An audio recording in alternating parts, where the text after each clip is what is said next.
স্বপ্ন ছিল ইউটিউবার হওয়ার, অনেক আশা নিয়ে আসছিলাম ইউটিউবে, যে ইউটিউবার হবে, প্লে বাটন আসবে, অনেক আশা ছিল। গাইস তোমরা কি করতেছো? অনেক আশা নিয়ে আসছিলাম ইউটিউবে, এখন চ্যানেলে ভিউজই নাই।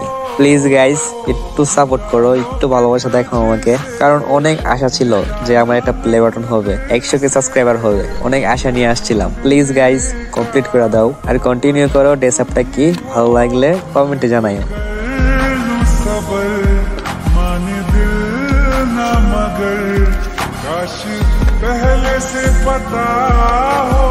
স্বপ্ন ছিল ইউটিউবার হওয়ার, অনেক আশা নিয়ে আসছিলাম ইউটিউবে, যে ইউটিউবার হবে, প্লে বাটন আসবে, অনেক আশা ছিল। গাইস তোমরা কি করতেছো? অনেক আশা নিয়ে আসছিলাম ইউটিউবে, এখন চ্যানেলে ভিউজই নাই। প্লিজ গাইস একটু সাপোর্ট করো, একটু ভালোবাসা দেখো আমাকে, কারণ অনেক আশা ছিল যে আমার একটা প্লে বাটন হবে, 100K সাবস্ক্রাইবার হবে, অনেক আশা নিয়ে আসছিলাম। প্লিজ গাইস কমপ্লিট করে দাও আর কন্টিনিউ করো।